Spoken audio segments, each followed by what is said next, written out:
Halo teman-teman semua, setelah kemarin beristirahat sejenak, kini Mimin kembali lagi untuk meneruskan alur cerita Martial Universe yang kemarin sempat terhenti karena ada suatu masalah.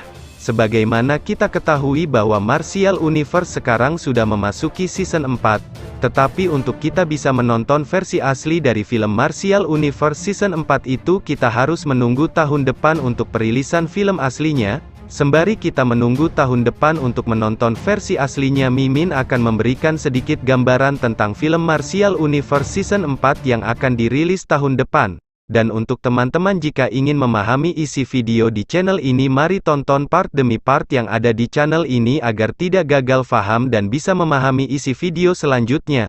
Karena video selanjutnya yang Mimin akan upload akan berkaitan dengan video di part sebelumnya. Terima kasih dan selamat menyaksikan.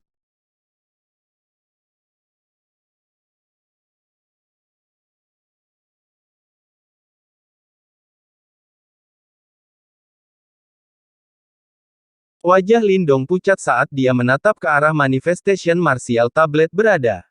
Aura itu sangat menakutkan. Tiba-tiba dari arah itu ada letusan yang sangat menakutkan yang membuat langit berubah warna. Lindong bisa dengan jelas merasakan semua kekuatan Yuan di ruang tablet kuno itu mulai menyerang pada saat ini. Dari kelihatannya, seolah-olah sesuatu yang menakutkan telah dibangunkan.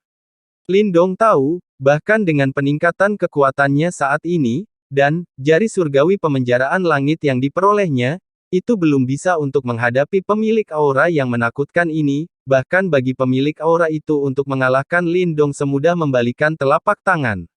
Marten kecil, api kecil, cepat pergi. Aku merasakan bahwa ada sesuatu yang sangat mengancam menuju ke sini. Lindong sangatlah merasa tidak berdaya.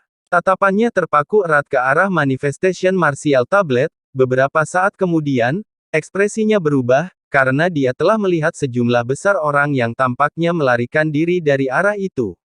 Dari ekspresi mereka, seolah-olah ada sesuatu yang mengerikan mengejar mereka. Bergegas, Marten kecil akhirnya berhasil menelan roh iblis kelelawar darah naga. Dia tahu bahwa tidak ada waktu untuk memurnikan sekarang dan segera menelan roh ke dalam tubuhnya. Dengan sekejap sosoknya, ia lari ke bahu Lindong. Ketika Little Marten selesai, Little Flame juga akhirnya melepaskan rahangnya yang besar yang melahap kekuatan darah kelelawar naga darah. Meskipun itu belum sepenuhnya menyempurnakan kekuatannya, sisik berwarna darah sudah mulai tumbuh di tubuh Little Flame. Selain itu, perubahan terbesar adalah ekor piton unik Little Flame.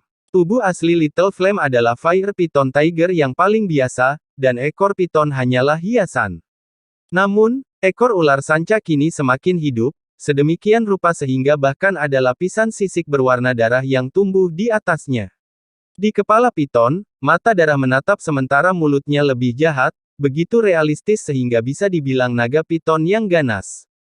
Setelah melepaskan raungan itu, sayap petir Little Flame dengan cepat terbuka, dan Lindong dengan cepat melompat di atas punggung Little Flame. Dan dengan cepat terbang menuju daerah yang jauh.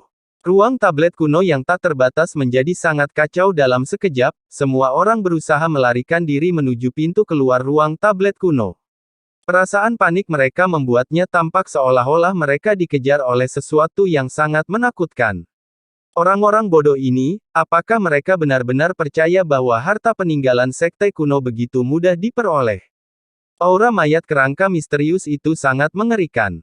Dari apa yang bisa kulihat, tanpa mencapai kekuatan 5 Yuan Nirvana, tidak ada yang akan bisa menanganinya. 5 Yuan Nirvana. Sudut-sudut mata Lindong sedikit berkedut, 5 Yuan Nirvana sangatlah sulit untuk ditemukan, bahkan 1 Yuan Nirvana sangat langka di kerajaan Yan besar. Lin Langtian dan yang lainnya benar-benar bodoh melebihi kepercayaan, mereka benar-benar berani memprovokasi hal semacam ini. Jika mayat kerangka yang menakutkan itu keluar dari ruang tablet kuno, siapa di Kekaisaran Yan besar yang bisa menghentikannya? Lupakan saja, jangan terlalu difikirkan, sekarang yang lebih penting adalah untuk melarikan diri dari tempat ini terlebih dahulu. Sementara Lindong dengan cepat melarikan diri untuk hidupnya, kepalanya berbalik untuk melihat ke belakang. Di kejauhan, awan hitam berputar di langit ketika tornado terbentuk menghubungkan langit dan daratan. Itu tampak seperti banjir besar, pemandangan yang sangat menakutkan. Ketika langit yang penuh awan gelap melaju ke depan, ada sesosok terbang dengan kecepatan yang mencengangkan. Tidak ada yang melihatnya bergerak sedikit pun, ketika beberapa tubuh praktisi di dekatnya meledak menjadi kabut berdarah dengan ledakan, hingga tidak ada sedikit pun yang tersisa. Itu adalah kerangka misterius, dia sepertinya mengejar. Lindong menatap sosok di atas badai itu. Segera setelah itu, rasa dingin menyapu seluruh tubuhnya. Jika dapat dikatakan bahwa semua orang di sini dapat menggabungkan kekuatan untuk melawan naga kelelawar darah, tetapi kali ini walaupun semua orang bergandengan tangan untuk menghadapi kerangka misterius itu, mereka tidak akan bisa mengguncang tingkat kekuatan kerangka misterius itu sedikit pun. Situasi semacam itu seperti naga besar yang mengejar sekelompok domba. Tidak peduli bagaimana domba-domba ini melawan, mereka hanyalah masalah kecil baginya. Jadi pada saat ini perlawanan adalah kematian, seseorang hanya akan memiliki kesempatan untuk bertahan hidup dengan melarikan diri. Ternyata Lin Langtian dan orang-orang itu telah datang. Setelah mendengar ini, alis Lindong mengerut saat dia sedikit memiringkan kepalanya. Benar saja, dia melihat 4 klan besar, sekte iblis hebat, kultus wayang sadis dan faksi-faksi besar lainnya semuanya terbang ke arahnya. Jumlah mereka banyak dan bersama-sama, kecepatan mereka lebih cepat daripada Little Flame. Ketika kita tiba, aku melihat peta. Tidak jauh ke arah ini adalah tempat di mana ruang ini relatif lemah. Jika kita bisa mengumpulkan orang untuk membukanya, kita tidak perlu melarikan diri dari pintu keluar lain. Di dalam ruang tablet kuno, ada lebih dari satu pintu keluar, tempat ini adalah yang terdekat. Kemungkinan Lin Langtian dan yang lain berniat merobek-robek ruang dan dengan cepat meninggalkan tempat ini. Setelah itu, Lindong tiba-tiba merasakan perhatian dari kerangka misterius itu sepertinya telah menargetkan Lin Langtian. Orang-orang itu pasti telah mengambil sesuatu dari istana bawah tanah. Karena itulah mereka menjadi sasaran kerangka misterius itu. Pelarian besar ini berlangsung selama beberapa saat dan semakin banyak praktisi meledak menjadi kabut berdarah di udara. Saat ia merasakan aura yang menakutkan semakin dekat, ekspresi Lindong menjadi sedikit suram. Sementara ekspresi Lindong berubah suram, kelompok di depannya tiba-tiba berhenti. Segera setelah itu, tokoh-tokoh dengan cepat terbang dari Soul Tracer Humongous ke gunung, sebelum banyak praktisi menyerang pilar demi pilar-pilar Yuan Power. Segera, celah dalam ruang terkoyak di langit di atas gunung. Cepat semuanya keluar lewat jalan ini. Lin Langtian berteriak dengan keras, ketika anggota faksi besar dengan cepat menyapu celah di ruang angkasa. Semua orang tolong jangan melangkah lebih jauh. Retakan di ruang ini tidak mampu menahan banyak kekuatan, itu tidak bisa menopang terlalu banyak orang. Ketika anggota faksi besar masuk, beberapa praktisi dari 4 klan besar mengeluarkan peringatan keras, dan bahkan menggunakan Yuan Power untuk membentuk penghalang di depan gunung untuk mencegah orang lain lewat. Tindakan ini tidak diragukan lagi memicu kemarahan beberapa praktisi di belakang. Di bawah ancaman kematian, mereka tidak peduli dari kelompok besar mana mereka berasal dan langsung menyerang celah di luar angkasa. Namun, pada akhirnya, mereka masih dikalahkan oleh beberapa praktisi dari 4 sekte besar. Api kecil juga berhenti di depan gunung, dan ketika Lindong melihat tindakan orang-orang ini, ekspresinya juga berubah sedikit muram. Lindong masih di luar, biarkan dia masuk. Lin Ke kebetulan di gunung. Dia segera melihat Lindong di punggung harimau dan buru-buru berteriak. Sebaiknya kamu masuk terlebih dahulu. Tatapan Lin Langtian berkedip ketika telapak tangannya mengenai tubuh Lin Ke, suatu kekuatan mendorongnya ke celah. Lin Langtian, dari apa yang bisa kulihat, celah itu tampaknya tidak dapat mendukung orang lain. Tatapan Wang Tong berkedip, saat dia dengan sinis tertawa kecil. Ya, tetua Wang Tong benar. Di satu sisi, Teng Lei juga mencibir dan berkata, saat ini, celah di ruang angkasa sedang distabilkan oleh Lin Langtian, klan Wang dan praktisi kultus wayang sadis. Faksi lain sudah memasuki celah, karenanya, pilihan membiarkan Lindong masuk atau tidak jatuh ke mereka bertiga. Lakukan sesuai keinginanmu. Lin Langtian melirik Lindong, tatapannya sedikit berkedip sebelum dia mengeluarkan ekspresi yang acuh tak acuh. Tubuhnya berbalik dan bermaksud memasuki celah di ruang angkasa. Tindakan ini benar-benar meninggalkan keputusan untuk Wang Tong dan Teng Lei, dan memberikan kebencian mereka terhadap Lindong, hasilnya sangat jelas. Ketika dia melihat tindakan Lin Langtian, mata Lindong juga menjadi semakin dingin. Namun, tepat saat Lin Langitan berbalik dan hendak memasuki celah di luar angkasa, pusaran besar tiba-tiba muncul di langit di atas gunung. Dengan cepat, kekuatan isap meletus, dan tas Qiankun terbang keluar dari lengan Lin Langtian. Saat dia melihat tas Qiankun mendarat di tangan Lindong, wajah Lin Langtian langsung berubah menjadi marah. Lindong, serahkan. Lin Langtian dengan marah menatap Lindong yang telah mengambil tas Qiankun miliknya, dan dengan ganas berteriak.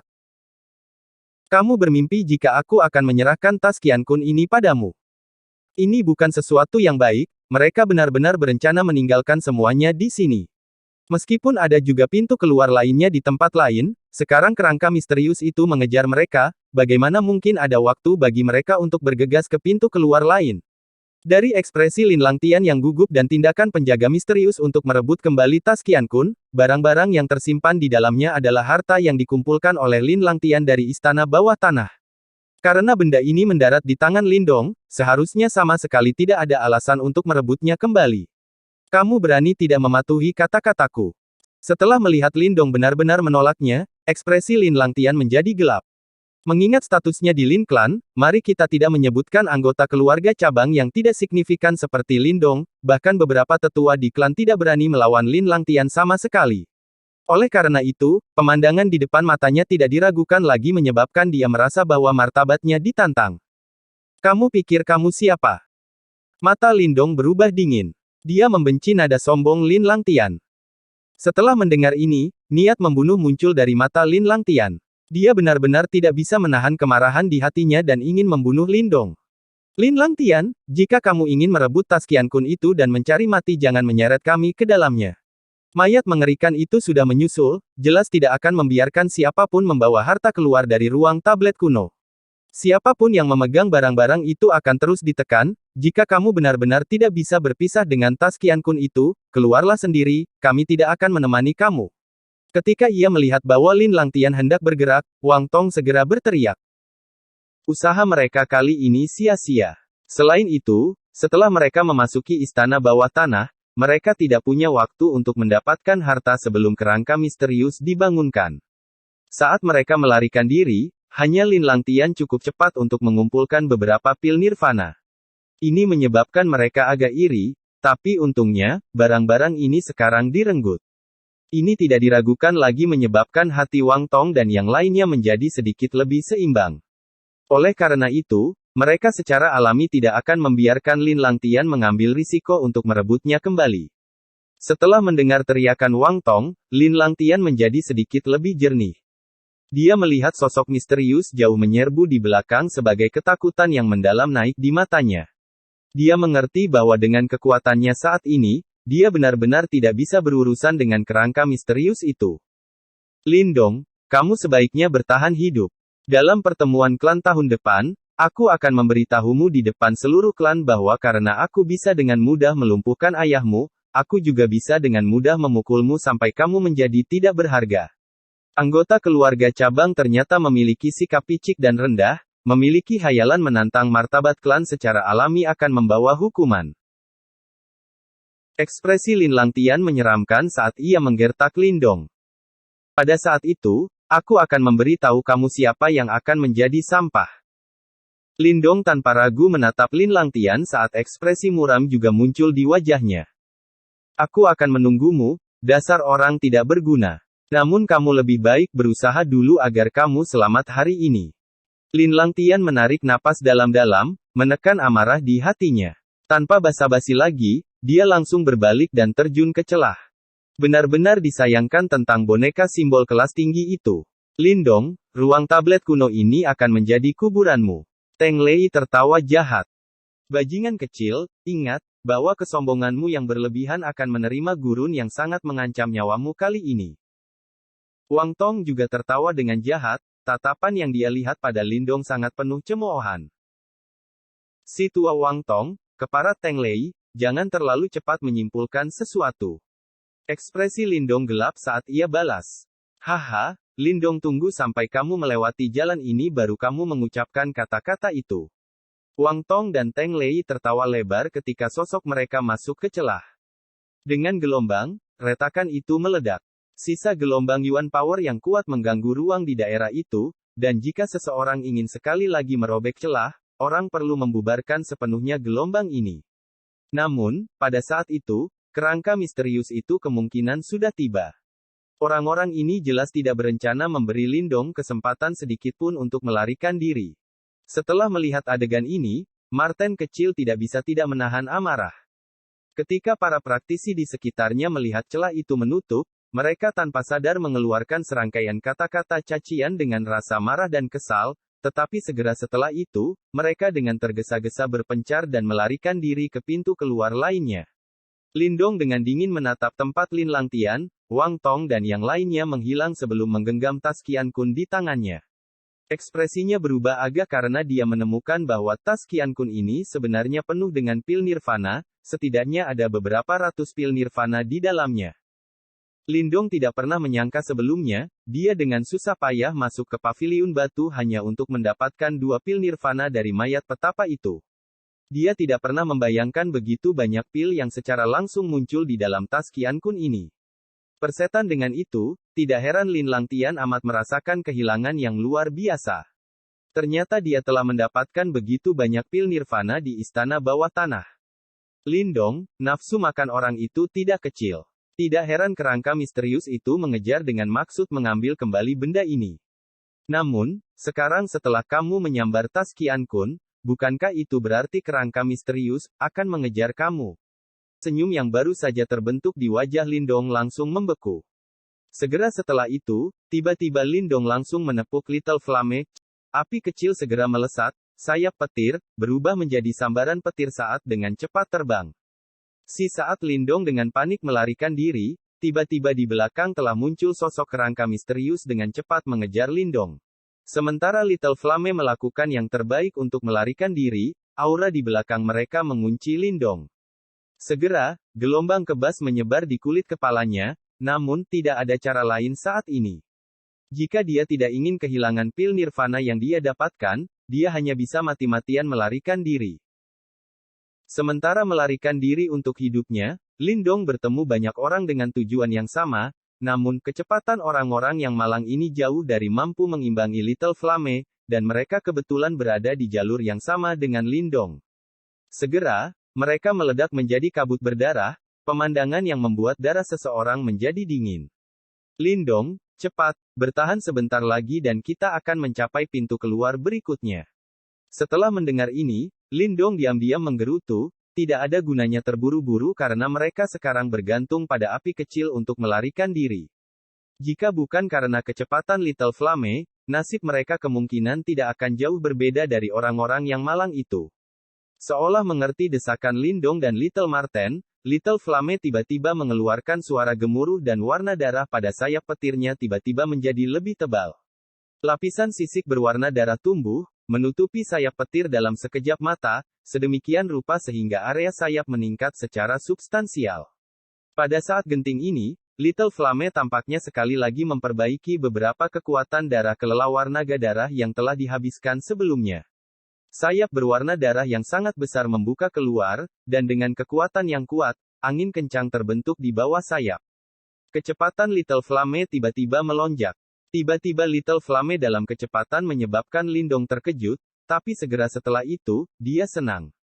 Pada kecepatan ini, bahkan seorang praktisi tahap manifestasi tidak akan dapat mengimbangi. Di bawah kecepatan tinggi Little Flame terbang, setelah beberapa menit, pusaran energi besar muncul di dataran terdekat. Itu adalah jalan keluar yang mengarah ke dunia luar. Pada saat ini, masih ada cukup banyak orang di sekitar pusaran energi, namun ketika mereka melihat badai yang membentang di langit yang jauh, wajah mereka langsung berubah menjadi putih pucat ketika mereka berbondong-bondong ke pusaran energi itu. Saat ini, Lindong juga sangat senang. Dengan teriakan rendah, sayap darah Little Flame bergetar, membawa angin kencang saat itu membuatnya langsung menuju pusat. Segera, tanah retak ketika kerangka abu-abu menginjak badai perlahan melayang keluar dari awan hitam. Tangan tulangnya menyebar sebagai aura kematian yang diam-diam berkumpul. Kami benar-benar melakukannya kali ini. Saat dia menyaksikan tindakan kerangka misterius itu, kulit kepala Lindong langsung mati rasa.